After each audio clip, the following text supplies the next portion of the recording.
Nós vamos elevar os nossos pensamentos a Deus, ao mentor da casa, André Luiz, agradecendo a oportunidade de mais uma vez nós nos reunirmos, nesses momentos em que, superando o apelo da matéria, nós valorizamos as conquistas espirituais, os tesouros espirituais, nesse momento em que nós acerenamos o nosso coração para as coisas do mundo e abrimos os nossos olhos, os nossos ouvidos espirituais para os valores de Deus. Os bons amigos espirituais se apiedem de nós, confiando na nossa disposição de superarmos as nossas dificuldades, empreendermos esforços para sermos cada dia melhores. Ilumina-nos nessa noite, nessa semana que se inicia, aos nossos amigos que estão em casa nos assistindo, que possam ser iluminados, aos nossos familiares. Abençoe o planeta Terra, a humanidade, Senhor Jesus, que tanto tem carecido de Ti, hoje, agora e sempre, que assim seja. Kardec pergunta assim para a espiritualidade: onde está escrita a lei de Deus? E a resposta curtinha: na consciência. É uma resposta muito curta, só não é menor do que uma outra pergunta, quando Kardec questiona o modelo e o guia que nos foi dado por Deus para a humanidade, e a resposta em 5 letrinhas: Jesus. Então nós temos aqui uma outra resposta curta. Respostas curtas significa que elas são exatas, elas são definitivas, elas são incisivas. A lei de Deus está escrita na consciência. Quando a gente apreende esse conceito, né? A lei de Deus está na consciência. Se está na consciência, a lei de Deus está acessível a nós todos, porque nós somos seres pensantes, nós estamos o tempo inteiro refletindo, duvidando, questionando, fazendo aí hipóteses, tentando entender o que se passa. Então, não existe privilégio daqueles que vão ter acesso às leis de Deus, não existem segredos, não existe nada que esteja oculto, nada que esteja impossível de ser acessado. A lei de Deus ela é democrática, porque ela está acessível a nós todos, porque ela está escrita na nossa consciência. Mas para isso, nós vamos ter que voltar os nossos olhos internamente, utilizando daquela intuição que a gente trabalhou na semana passada, dos olhos voltados para dentro, para que a gente acesse essa lei de Deus com os olhos da alma. E esse às vezes é uma grande dificuldade nossa, porque nós somos tão distraídos, tão chamados pelos apelos do mundo material, que às vezes a gente se esquece de voltar os olhos para dentro, para ouvir a voz da consciência que está disponível, está pronta para nos dizer o que é que nós devemos fazer, desde que nós silenciemos esse barulho do mundo exterior e procuremos nos elevar para encontrar Jesus. A gente lembra daquela passagem de Zaqueu querendo encontrar Jesus, mas Jesus está no meio de uma multidão que o cerca e Zaqueu não tem acesso a ele, então ele se eleva para ser visto pelo Rabi, pelo Mestre. Aí Pastorino trabalha essa passagem assim para nós: quando nós, à feição de Zaqueu, nos elevamos, nos distanciando das coisas do mundo e procurando fazer através da caridade, da benevolência, da indulgência, do perdão, de sermos merecedores de uma assistência espiritual, nós somos reconhecidos por esse mestre, nós somos vistos por ele no alto ainda da nossa dificuldade, mas com os esforços que nós fazemos para nos elevar. E como ele, Jesus nos reconhece e diz: vem aqui, Zaqueu, porque hoje eu vou pernoitar na sua casa. Quando nós fazemos esse movimento de nos distanciar desse barulho do mundo, dessa agitação do mundo, para, entre aspas, pensar com os nossos botões, nós estamos abrindo os ouvidos espirituais para, através da intuição, acessarmos essa nossa consciência. Essa expressão, pensar com os meus botões, quando a gente se arruma, se fecha porque nós precisamos de tempo para pensar, e pensar consultando a voz da consciência. Tem um outro ditado que fala que o melhor conselheiro é o travesseiro, ou que não há nada tão bom quanto uma boa noite de sono para nos aconselhar. É a hora que a gente se distancia do barulho do mundo e entra em contato com essa consciência capaz de nos direcionar. Mas nós não estamos sozinhos. Nunca nós estaremos sozinhos. Então essa é a pergunta 459. Os espíritos influenciam em nossa vida muito mais do que nós podemos imaginar. De ordinário, são eles que nos dirigem. E quando nós nos dispomos a consultar a nossa consciência, eles vão se aproximar para utilizar justamente da nossa intuição, dos nossos pressentimentos, dos nossos sonhos, daqueles que nos cercam para serem porta-vozes da mensagem que nós precisamos para estarmos em contato com aquilo que a consciência espera que nós façamos. E aí, na pergunta 908, Kardec pergunta assim: nós podemos domar essas nossas paixões, essas nossas más inclinações? E aí a resposta é interessante, porque ela fala que as paixões, as más paixões, são como um corcel. Então, corcel não é aquele carro antigo da Chevrolet, mas é aquele cavalo puro sangue, potente, possante. Lá na minha terra eles falariam assim, um cavalo inteiro, né? Difícil de ser domado. Essa má paixão é esse cavalo difícil de ser domado. E que cabe ao espírito governar as paixões, ao invés de deixar ser governado por elas. Que é exatamente o contrário do que o mundo fala. Porque o mundo fala o seguinte: a carne é fraca e a pessoa sucumbe. Mas o que a gente tem aprendido é justamente que nós temos que fortalecer o espírito, porque o espírito é que está no comando desse corcel, porque senão nós seremos desgovernados. Utilizando aquela imagem que a gente trabalhou na semana passada, né? Um cocheiro liderando 2 cavalos, que era aquele mito da parelha, né? Que vai ter acesso ao mundo espiritual e pode usufruir daquelas grandes ideias.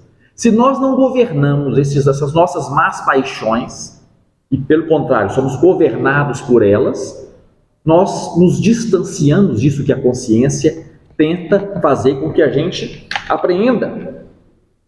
E aí, utilizando um outro ensinamento popular, que fala assim: tudo na vida é passageiro, menos o motorista. Não tem essa brincadeira assim? Tudo na vida é passageiro, menos o motorista. Quem que é o motorista em se falando da nossa encarnação? O motorista é o espírito. E tudo mais será passageiro. Os nossos bens materiais, as nossas posses, os nossos títulos, até o corpo físico. Isso tudo é passageiro, porque só o que interessa é o motorista, é o condutor, para que não se deixe levar pelas más paixões e não termine em um desastre por um carro desgovernado. E aí, quando a gente entra no ônibus, tem uma outra frase assim: converse com o motorista somente o necessário. Mas a gente muitas vezes se perde justamente por ser atolado por aquilo que não é necessário. E a gente se perde com o supérfluo.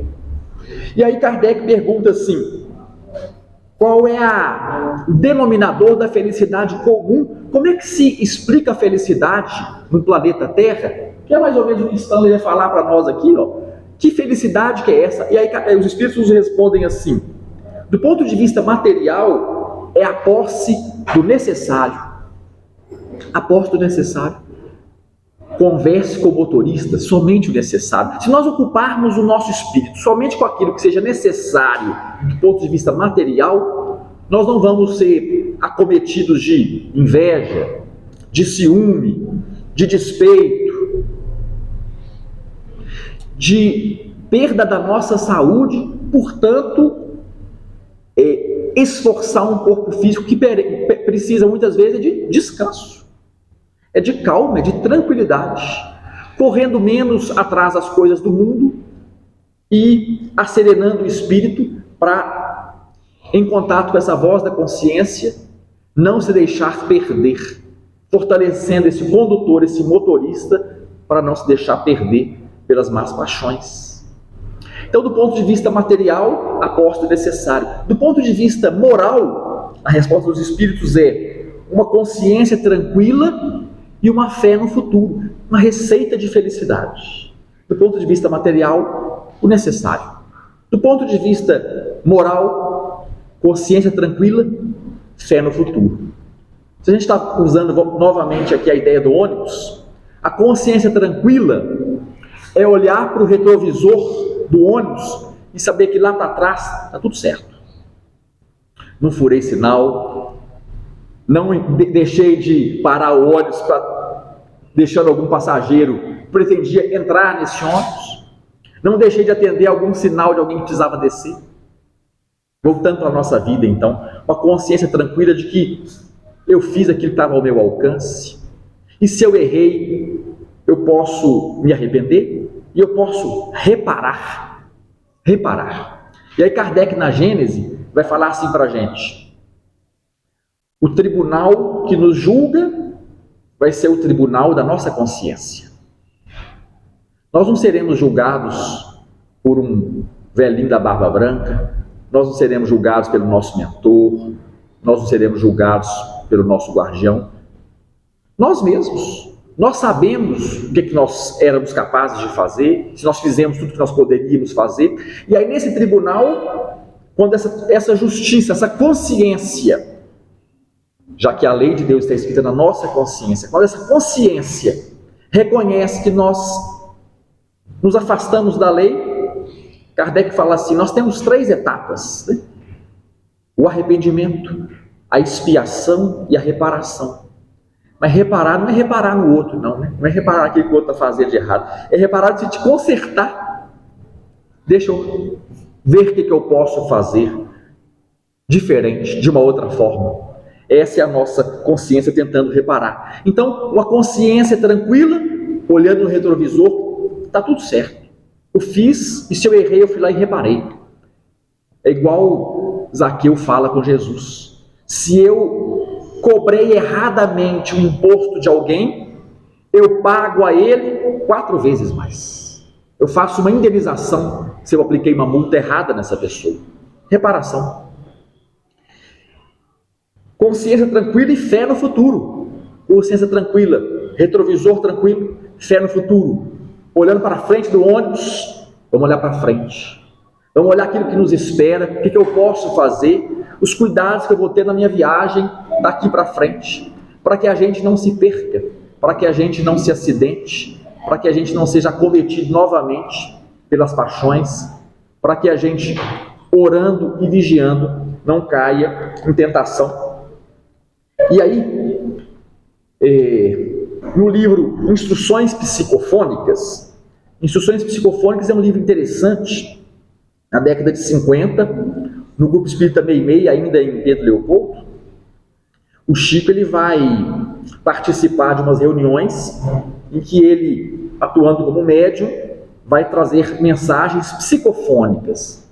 Esse espírito se aproxima e ele vai dar a mensagem. Essas mensagens elas eram gravadas num gravador da época, e depois isso é transcrito e isso transforma-se num livro, Instruções Psicofônicas, mais de 50 mensagens de espíritos diferentes.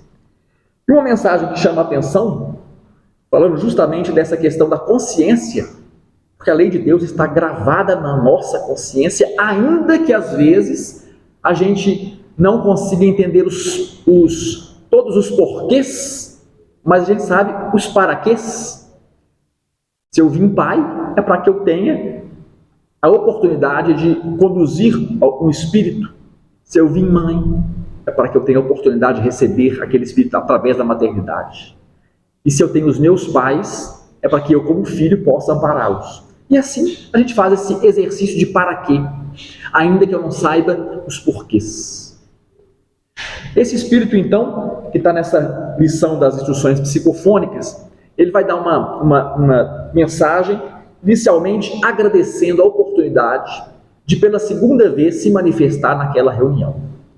Ele diz então que a história dele é uma história que merece ser contada para despertar a consciência daqueles que ali estão com relação ao mandato que a vida lhes impõe, um mandato de maternidade, de paternidade, de relacionamentos, de compromissos familiares, para que não fujam aos compromissos familiares, estejam atentos às vozes de consciência que lhes falam isso.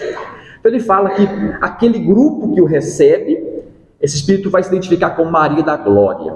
Aquele grupo que a recebe é um grupo que atua como um ninho para um pássaro que está ferido e ao mesmo tempo tem atuado como um tribunal de justiça, porque ali ela tem tido contato com as infrações que ela cometeu perante a lei de Deus, que agora, através da consciência dela, vem gritando, pedindo por reparação. Então ela fala que ela era uma jovem e que então ela se viu envolta em um processo de gravidez e ela, muito jovem, ela se revoltou contra essa gravidez e ela, na tentativa de promover um aborto, ela tem acesso a um tipo de veneno, uma beberagem, nas palavras ali do espírito, mas provocando o aborto, ela acaba intoxicando o próprio corpo, então ela também desencarna nessa situação difícil, de um espírito que veio com o compromisso de ser mãe e que, através de um ato desse, provoca o aborto e acaba desencarnando. Então ela fala que no despertar dela, no quarto onde ela praticou esse ato, ela percebe já o corpo sem vida e ao mesmo tempo ela se sente angustiada porque envolta a ela como uma erva, como uma planta que a envolve e a estrangula, tem uma sombra. E ela olha ao lado do corpo uma outra mancha escurecida, sombria, revoltada, que é justamente aquele espírito que ela receberia como filho e que agora se imanta ao corpo dela, cobrando-lhe, através da sua consciência, a oportunidade de vida que ela impediu que ele tivesse. Naquele momento, ela ouve de forma repetida um choro de criança, num processo que ele é contínuo durante muito tempo, e ela fala que ela perde a noção de tempo, ela perde a noção de lugar, e ela perde a capacidade de se reajustar, porque ela vai ser estrangulada por aquelas emoções, e aqueles gritos, e aquela angústia. Ela se lembra de rezar, ela começa a utilizar as orações decoradas que havia aprendido na infância, mas ela não conseguia ter um repouso tranquilo.